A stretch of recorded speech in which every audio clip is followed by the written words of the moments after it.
Ladies and gentlemen, welcome back to the Crossover Podcast. My name's David Shynock. If you're tuning in on YouTube, this is likely the first episode that we have actual video at the same time as the audio is still available on iTunes, on Spotify, and yeah, I'm excited. This is something that I've been trying to get figured out and set up for an extended period of time, but I never wanted it to be of lesser quality than what I would just put out for audio because we do have a decent microphone, so the standard's a little bit higher. Uh, yeah, I'm just excited to finally take the next step on this. But I hope everybody had a great weekend. It has been kind of a relaxing one here for me. Uh, I didn't really have much going on finally outside of work. Last weekend I was traveling to Pennsylvania. The 2 weekends prior to that I was busy with work. It's been nice to just kind of relax. My wife and I went downtown to Greenwich Village for the first time in an extended period of time to see how outdoor dining was. We were thinking of going to Little Italy, picked a place a little bit short of that, tried it out. It was good, but the service was horrendous. I guess this was the first weekend that they've opened up in the COVID era, and they did not have the wait staff to handle the additional capacity of 25% indoor as well as all of the outdoor seating. So for those that don't know, New York, at least I believe through 1031, is allowed to have outdoor dining, where what was previously a 2-lane road is now closed down to one, and all the restaurants are allowed to have like a seat outside or like a set of tables outside on the street. Most people have built platforms or something so that you're not sitting directly on the street, but you have kind of an elevated surface. Generally speaking, you don't want to sit on the streets of New York. They're a little bit dirty, even though they get cleaned consistently. So, in addition to all of this going on, we've had a lot of interesting stories coming out of both the gaming and sports world this weekend. And I want to start first with what I consider to be some of the biggest throws, not even the biggest throws, because when you talk about throws, that's implying that somebody had a lead, they're throwing it away, but in 90% of scenarios where it's a throw, the other team earns it in some capacity. Like, the other team has done something to come back. Yeah, there might be a little bit of leeway with the team that was in the lead. They might have done something that kind of swayed things the other way. But I would consider this the biggest INTs of all time, which is generally a gaming term for if you chuck it away on your own. Like the other team did nothing to do is you literally just gifted it to them in a nice little bowed up basket and just handed them the win. So there's a few moments that I think about this, not only just within gaming, but also within regular sports. And that first is, I think it was 6 or 7 years ago, but there was a 2-foot putt to win a LPGA major. I don't remember which one, but the lady steps up like that. A 2-foot putt is a formality. Like, you do not have to line up. You don't have to set your stance. You have to do nothing. You just simply go up, tap the ball in, and that's it. And she somehow missed it, and it cost her the major, which golf is one of those sports where it's entirely on you. I mean, technically I could throw the Rory McIlroy. He melted down on his own on the back nine of Augusta, and I think it was 2012 or 11. It was the year that Tiger came back from the marital affair issues. But I wouldn't consider that the same thing because that's over a 9-hole stretch, and I'm thinking single moments that costed everything. In terms of gaming, the most obvious one, without question, I'm excluding the double lift play because I feel like that was more of an outplay from Crown than it was a misplay from double lift. The reckless twitch in from Worlds, I think 2017, will forever go down as one of the best ints of all time. He's playing Twitch, and you have the ability on the character to go invisible and like sneak up and do things. He was very late in the game. He was fed as hell. So this is the guy that will just win you the game outright as long as you don't do something stupid. And he still somehow found a way to do that. So he's walking down mid lane and tries to kill, I think it was an Ezreal, or it was somebody on the other team that was able to get away, and the entire team collapsed, and it snowballed the entire game in the next 5 minutes until it's over. Like, it does not get any worse than that at all. I also think about the J.R. Smith, the now famous meme from, it was the finals, 2 years ago it would have been? Yeah, because LeBron went to the Lakers last year. So 2 years ago, J.R. Smith just completely forgets where they're at in the game. And it costs them a legitimate chance to come back. I wouldn't put this in the same category as the other two, because the reality is they did not have the lead. They're trying to come back, but they didn't get the chance to do so because J.R. Smith completely blanked. It's one of the funniest moments in sports history, in my opinion. But all of these are trumped by what just happened in the World Series last night. Holy crap. It's hard to put into words how bad what happened last night was, but the fact that the Dodgers lost the game on an error is hilarious. Absolutely hilarious. Like, 9 times out of 10, you're just throwing the ball to home plate. The guy tags him because the position that the runner was in, he more or less had to go home, or you just catch him between home and third, and the game's over. Or at least not, sorry, no, at that point the runner had scored, so the game's going into extra innings. So it's like, okay, you gave up the run, it was what it was. The outfielder mishandled the ball originally, which allowed the easy run in the first place. But, oh my God, the fact that you mess up the throw from that short of a distance is unbelievable. If the Dodgers lose this series, you almost have to look back at that moment and be like, okay, regardless of how it goes from here on out, the mental boom that is going to come with that moment is not something that can be understated at all. Like, it's, oh God, I can't even, like, if you put yourself in any individual scenario in sports and try to do that same thing, you're just going to lose your mind.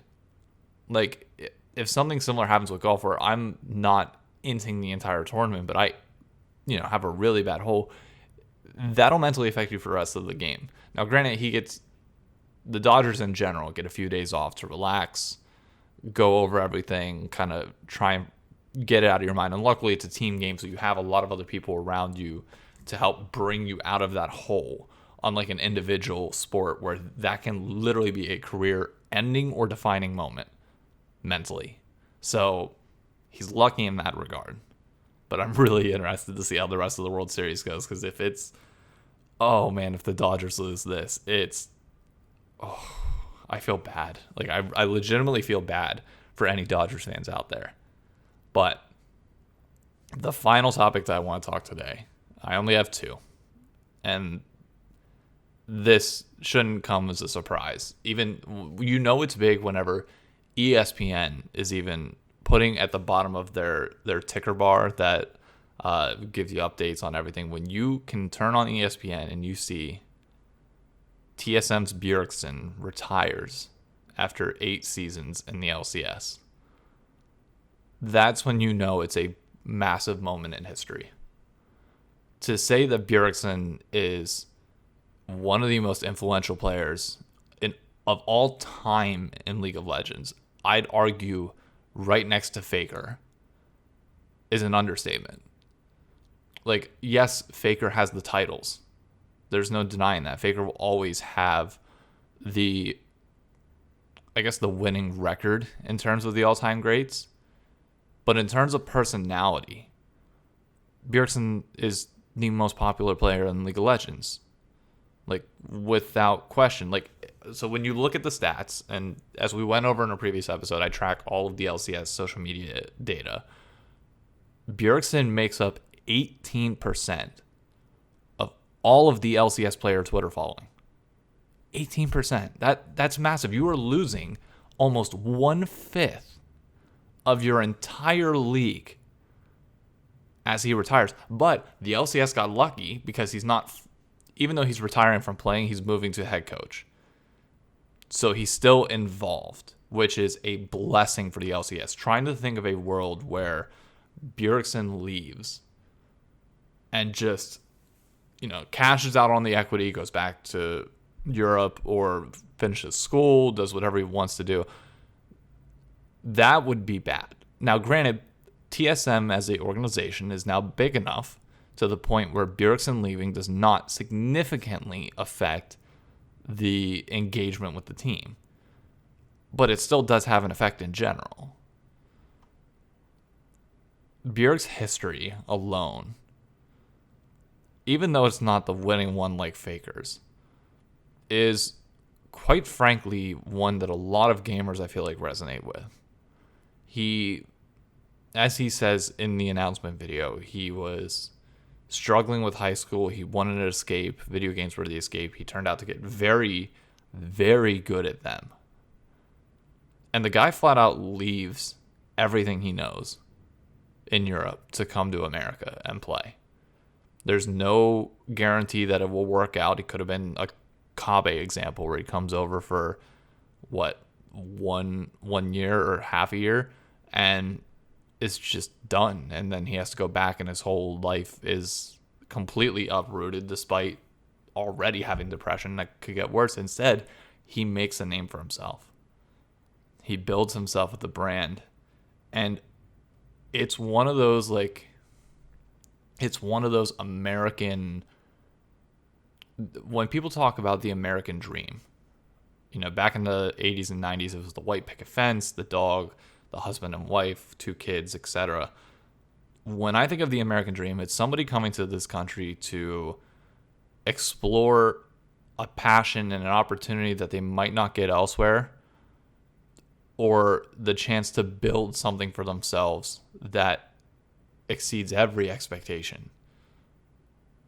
TSM and Bjergsen specifically is a perfect example of what you can do with the right opportunities and a God-given skill set.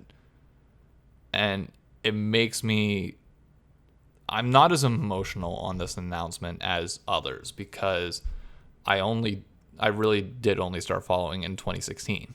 So I wasn't there for the beginning to truly understand the transition, a lot of the backstory that went into this. I came in and my understanding at the time was Bjergsen is one of the best players in North America. Him and Doublelift were up there without question.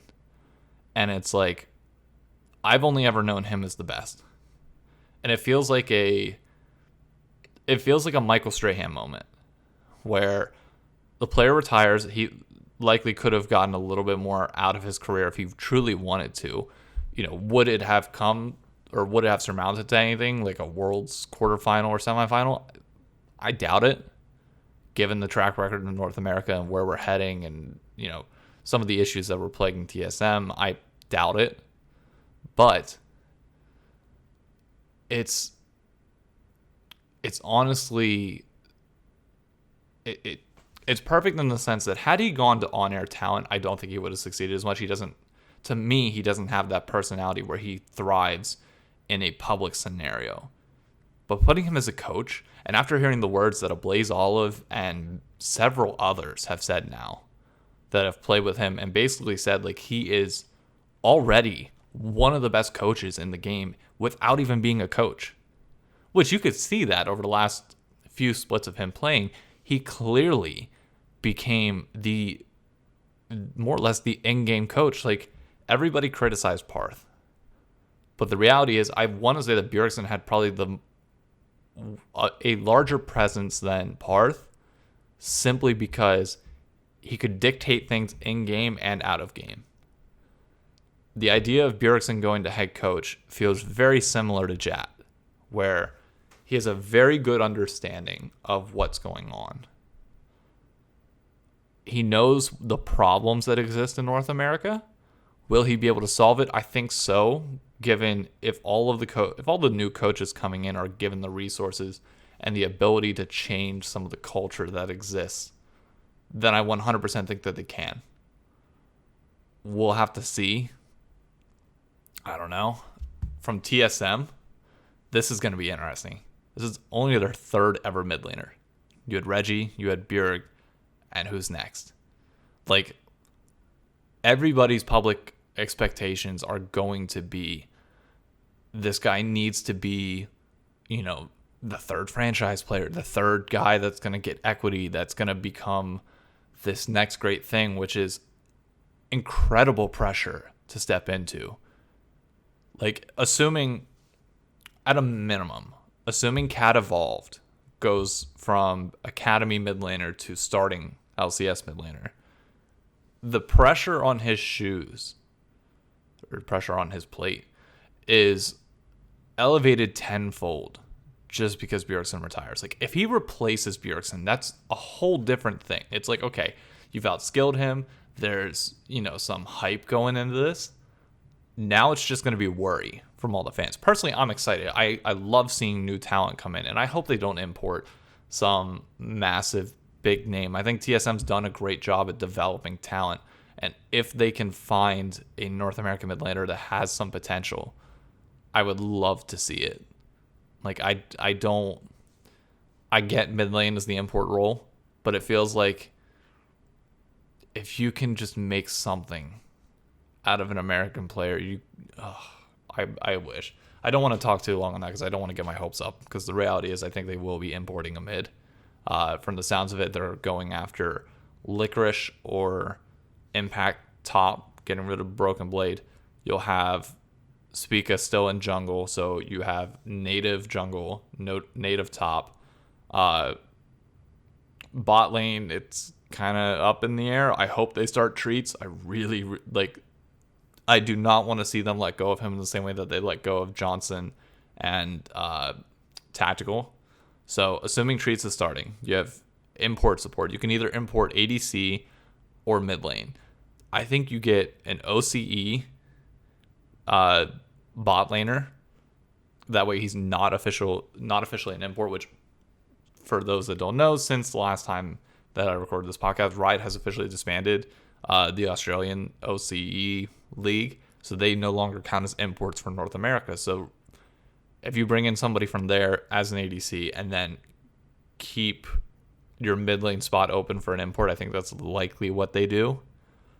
But everything's kind of up in the air. There's been no reporting. This came out of nowhere, so I don't think anybody's been digging into the fact that TSM could possibly have another mid laner by the time this is all said and done. So there is that element of surprise here.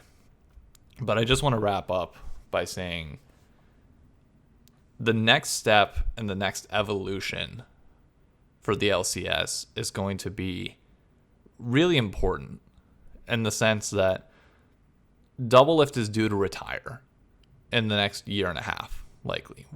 He doesn't have to, but logic would say he probably will once Bjergsen is out of the league. Now, Sneaky might be coming back, which might delay this a little bit. So that's an external factor to also put in there. But assuming Doublelift retires, you're losing what grew LCS to be what it is today. We've only ever seen this scenario in one other game to a small extent, and that's Call of Duty, when Nadeshot retired after Advanced Warfare Champs.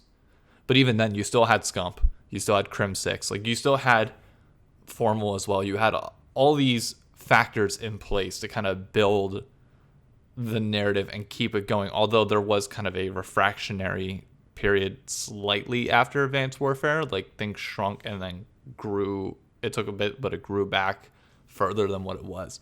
I don't think the LCS will shrink by Bjergsen leaving and Doublelift leaving, but I think it's finally going to transition to something that I've been wanting to see for a while, and that's you're going to lose some of the people who were fans of players and not fans of teams or the league. And I want to see more people get involved on an organization or league basis. Team Liquid's already doing a great thing with the fan app, where you can go in and you can basically interact with the team on a more consistent basis. They reward you with tickets, merchandise, etc. it makes it feel like a true fan experience in the same way that, like, having season tickets for the Steelers or any NFL team would feel. That I feel like that's missing, and that's what needs to happen in order to get your casual player base, not your casual player base, your casual fan to be committed to a team. I want people to be as passionate for not just TSM, but FlyQuest, for Team Liquid, for Golden Guardians, as I am for NRG, like, or Optic back in the day. It's that creates a sense of longevity where players can change and the organization feels comfortable to do so without potentially limiting their revenue in some capacity. Now, granted, you would hope their revenue will come from the league, so that I'll walk that back a little bit. I don't think that's as much of a factor, but the reality is the teams just still need more consistent fans. And that is on them to do, by all means. But I don't know. We'll have to see. I truly do hope this marks the beginning of a new era of new talent coming in. But given NA struggles, I don't know. Are Bjergsen and Jat the saviors? We'll find out. Guys, I don't want to take up any more time than this. I've hit my mark for the Monday videos, which I generally like to keep right around 20 minutes. Thank you so much for tuning in. If you're on YouTube, please let me know some feedback on the video. First time ever doing this, so I'm interested to see how it goes. Please follow the channel, drop a like, subscribe. On Spotify, follow on Apple. Any ratings are appreciated. Again, thank you everybody for tuning in, and I'll catch you next time.